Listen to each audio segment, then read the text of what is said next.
السلام عليكم ورحمة الله وبركاته. الحمد لله والصلاة والسلام على أشرف رسول الله وعلى آله وصحابه الفائز نبي الله، أما بعد.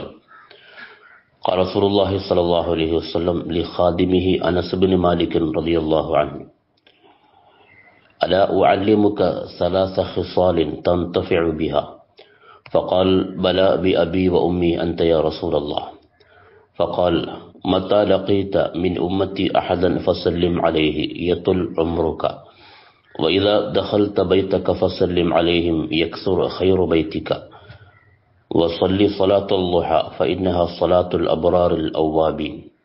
സഹാബി പ്രമുഖനും മുത്തനബി സല്ലല്ലാഹു അലൈഹി വസല്ലമ തങ്ങളുടെ സന്തത സഹചാരിയുമായിരുന്ന അനസ് റളിയല്ലാഹു അൻഹു നബി സല്ലല്ലാഹു അലൈഹി വസല്ലമ തങ്ങൾക്ക് ഖിദ്മത്ത് ചെയ്തുകൊണ്ടിരിക്കുന്നതിനിടയിൽ റസൂൽ അനസ് റളിയല്ലാഹു അൻഹുവിനോട് ചോദിച്ചു, പറഞ്ഞു: അല ഉഅല്ലിമുക സലാസ ഖിസാലിൻ തൻതഫിഉ ബിഹാ, നിനക്ക് ഉപകാരമുള്ള 3 കാര്യങ്ങൾ നിനക്ക് ഞാൻ പറഞ്ഞു തരട്ടെയോ?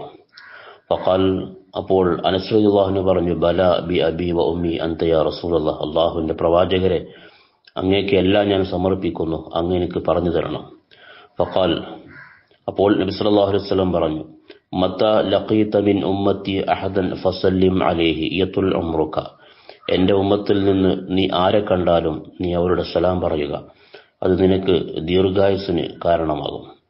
വഇദാ ദഖൽത ബൈതക ഫസല്ലിം അലൈഹിം യക്സുർ ഖൈറു ബൈതിക, നിന്റെ വീട്ടിൽ നീ കടക്കുമ്പോൾ വീട്ടുകാരോട് സലാം പറഞ്ഞ് പ്രവേശിക്കുക, എന്നാൽ നിന്റെ വീട് ഐശ്വര്യപൂരിതമാകും, അവിടെ ബർക്കത്തുണ്ടാകും.